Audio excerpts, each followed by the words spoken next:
Selamat pagi semuanya, bertemu kembali dengan saya Thomas Simanjuntak dari SMK Negeri 14 Jakarta Pusat, kelas 12 BDP 1. Dalam video tentang resensi film Miracle in Cell No. 7. Yang pertama, tentang film dan para pemeran. Film ini dirilis pada tahun 2013 di Korea Selatan. Durasi film adalah 2 jam 7 menit dengan sutradara Lee Wan Kyung. Film ini dibintangi oleh Ryo Seung Ryong sebagai Leong-gu, Hal So-eun sebagai Yes yang kecil, dan Park Shin-hye sebagai Yes yang dewasa.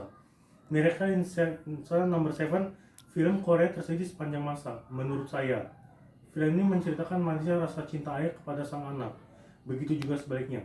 Kisah seorang ayah yang menderita keterbelakangan mental yang diperankan oleh Ryo Seung Ryong sebagai Leong-gu. Ia mempunyai putri kecil yang bernama Yes yang diperankan oleh Hal So-eun, Yes yang kecil, dan Park Shin-hye, Yes yang dewasa. Yang kedua, film ini mendapat banyak penghargaan. 1. Memenangkan Grand Prix for Film oleh Ryo Seung Ryong sebagai Leong-gu. 2. Kemudian memenangkan Most Popular Actress sebagai Park Shin-hye, Yes yang dewasa. 3. 6 nominasi dalam berbagai bidang. 3. Tentang jalannya cerita film. Film ini dimulai ketika Yes yang dewasa memulai penyelidikan kasus penculikan dan pembunuhan Leong-gu.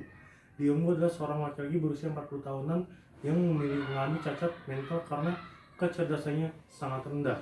Walaupun begitu, Leong-gu mempunyai anak perempuan berusia 6 tahun yang cantik dan cerdas bernama Hye Seung.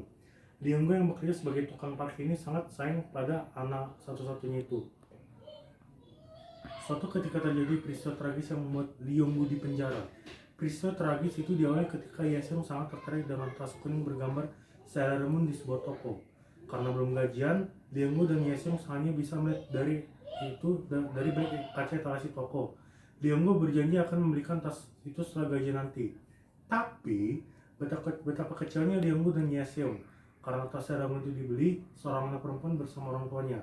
Karena sangat sayang kepada anaknya, Leong-gu nekat masuk ke dalam toko dan meminta agar tas Sailor Moon itu tidak jadi dibeli. Tapi malang sekali, ayah dari anak pembeli tas itu adalah seorang jenderal kepolisian yang sombong dan langsung memukuli Leong-gu. Walaupun Leong-gu dan Hye Seung gagal mendapatkan tas Sailor Moon itu, tapi Leong-gu tetap berjanji akan memberikan tas Sailor Moon itu setelah gajian nanti. Anak komisaris jenderal polisi yang bernama Jiong ternyata baik hati. Setelah Leong-gu gajian, Jiong menemui Leong-gu dan menunjukkan toko yang juga menjual tas Sailor Moon. Tapi disinilah awalnya petaka karena di perjalanan Jiong terpleset dan meninggal dunia. Leong-gu dituduh membunuh Jiong karena kening Jiong terluka dan di samping kepalanya ada batu bata, sehingga Leong-gu dituduh memukul kepala Jiong dengan batu bata. Padahal batu bata itu jatuh dengan sendirinya di kepala Jiong ketika terjatuh. Lebih parah lagi, sesuai dengan pelajaran yang diterima Leong-gu ketika menjalani pelatihan sebagai tukang parkir, cara menyelamatkan orang pingsan adalah membuka celana agar melancarkan peredaran darah, kemudian memberi pernapasan dari mulut ke mulut. Karena itulah, Leong-gu dituduh selain membunuh juga memperkosa Jiong. Lagi-lagi karena kecerdasannya sangat rendah, Leong-gu tidak bisa berbuat pernyataan yang bisa membela dirinya. Lebih celaka lagi, ayah Jiong ternyata bukan hanya seorang komisaris jenderal polisi yang sombong, tapi juga jahat dan kejam. Dengan kekerasan, ayah Jiong memaksa Leong-gu untuk mengaku bahwa ia memang telah membunuh dan memperkosa Jiong untuk balas dendam karena pernah dipukuli di toko. Komisaris jenderal itu mengancam akan membunuh Hye Seung jika Leong-gu tidak menuruti perintahnya. Karena sangat sayang pada Hye Seung, Leong-gu terpaksa menuruti perintah ayah Jiong, walaupun akibatnya di pengadilan ia divonis hukuman mati. Untuk menunggu eksekusi hukuman mati, Leong-gu dipenjara di kamar sel nomor 7, yang merupakan penjara untuk narapidana berbahaya dengan pengamanan yang sangat ketat. Selama Leong-gu di penjara, Hye Seung dititipkan di panti asuhan di sel nomor 7. Leong-gu dicampur bersama 5 narapidana kelas kakap lainnya, yaitu Bong-sik sebagai pencopet, Chun-ho sebagai penipu, Man-dum sebagai pezina, Kak-seo sebagai penipu, dan So Yang-hu si gangster penyelidik tapi buta huruf, yang merupakan pemimpin narapidana sel nomor 7. Sudah menjadi budaya para narapidana di seluruh dunia bahwa jenis narapidana yang paling dibenci oleh narapidana lainnya adalah pemerkosa, apalagi yang diperkosa adalah anaknya. Akibat Leong-gu dipukuli oleh 5 orang narapidana lain di sel nomor 7 dan terus dimusuhi. Tapi kelima teman penjara Leonggo yang berbalik menjadi sahabat karena So Yang Hum diselamatkan oleh Leonggo ketika diserang oleh sesama narapidana merupakan saingan gangster penyelundup. Merasa berutang budi bahkan nyawa maka So Yang Hum berarti mengabulkan apapun keinginan Leonggo. Sedangkan keinginan Leonggo itu hanya satu, yaitu bertemu dengan Ye Seung. Kelima sahabat penjara Leonggo bisa mempertemukan Ye Seung ketika diadakan acara keagamaan bagi narapidana suara oleh anak-anak panti asuhan, dan kebetulan sekali Ye Seung termasuk di dalamnya. Man Beom berhasil menyelundupkan Ye Seung ke sel nomor 7 dengan memasukkan Ye Seung ke dalam kardus sorti. Tiba-tiba pendeta di acara keagamaan itu mendadak terkena serangan jantung sehingga anak-anak panti asuhan pulang lebih awal dan menurut perkiraan akan kembali ke penjara 2 hari lagi. Dan kelima sahabat Leonggo gagal mengembalikan Ye Seung ke panti asuhan karena terlambat mengantarkan Ye Seung ke rombongan. Perkiraan sahabat-sahabat Leonggo itu meleset karena 2 hari kemudian bukan diadakan acara keagamaan bagi narapidana beragama Kristen tetapi Buddha. Akibat Ye Seung tinggal lebih lama di sel nomor 7 dan akan sangat berbahaya jika sampai ketahuan. Tetapi dalam beberapa hari itu malah terjalin persahabatan antara narapidana di sel nomor 7 dengan Ye Seung. Para narapidana berusaha mati-matian agar Ye Seung tidak ketahuan para penjaga. Akhirnya Ye Seung ketahuan juga oleh para sipir. Akibatnya Ye Seung dikembalikan ke panti asuhan dan Leonggo dipindahkan ke sel lainnya yang lebih sempit dan tidak nyaman.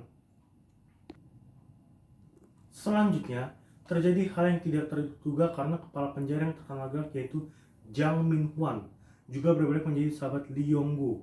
Hal itu disebabkan karena Leonggo berhasil menyelamatkan Jang Min-hwan ketika kebakaran di penjara. Berkat Jang Min-hwan, sang kepala penjara, Ye Seung bisa datang ke sel nomor 7 kapan saja.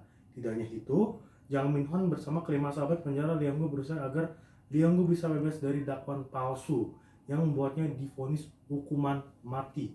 Bahkan Jang Min-hwan nekat menghadapi komisaris jenderal polisi yang anaknya diduga diperkosa dan dibunuh oleh Leonggo. Jang Min-hwan mengajukan permohonan agar dilakukan persidangan ulang bagi Leonggo karena memang belum ditemukan bukti kuat bahwa Leonggo telah membunuh dan memperkosa. Perjuangan Jang Min-hwan berhasil karena disetujui karena dilakukan persidangan ulang bagi Leonggo. Tapi semua jerih payah sia-sia belaka karena sang komisaris jenderal polisi ternyata berkonspirasi dengan pengacara pembela Leonggo. Pengacara Leonggo malah mengintimidasi agar Leonggo tetap mengaku sebagai pembunuh dan pemerkosa Jeonggo atau Ye Seung akan dibunuh. Dan di pengadilannya yang kedua, Leonggo terpaksa kembali mengaku bahwa ia memang membunuh dan memperkosa Jeong. Akibatnya, Leonggo tetap divonis hukuman mati dan eksekusinya akan dilaksanakan tanggal 23 Desember, tepat saat hari ulang tahun Ye Seung. Kelima sahabat penjara Leonggo tetap tidak menyerah. Mereka berusaha mengeluarkan Leonggo dari penjara dengan balon terbang. Sayang sekali walaupun sudah didukung oleh seluruh narapidana, tapi usaha kelima sahabat Leonggo itu gagal karena balon gasnya tersangkut di pagar penjara. Tibalah saatnya Leonggo dieksekusi. Suasana sebelum eksekusi mengharukan antara Leonggo dan Ye Seung, sampai akhirnya Leonggo tewas dieksekusi. Beberapa tahun kemudian, Ye Seung tumbuh menjadi gadis cantik dan berprofesi sebagai pengacara. Dengan keahliannya sebagai pengacara, Ye Seung membersihkan nama baik almarhum ayahnya. Akhirnya diadakan pengadilan ulang dan Ye Seung berjuang mati-matian dengan dibantu oleh kelima sahabat penjara ayahnya. Kelima sahabat Leonggo itu bukan lagi narapidana dan sudah bertobat menjadi orang baik-baik. Bahkan Song Yahu kini menjadi pendeta. Dengan dibantu kelima sahabat Leonggo dan Jang Min-hwan sebagai saksi, akhirnya Ye Seung menang di pengadilan dan hakim memutuskan bahwa Leonggo tidak bersalah. Akhirnya Ye Seung bisa membuktikan walaupun ayahnya yang sudah almarhum itu bukan seorang pembunuh dan pemerkosa anak-anak. Terima kasih sudah mendengar mengenai resensi film Miracle in Cell No. 7. Tetap jaga kesehatan, ikuti prokes 3M dengan memakai masker, jaga jarak, mencuci tangan. Sampai ketemu di video berikutnya. Dadah!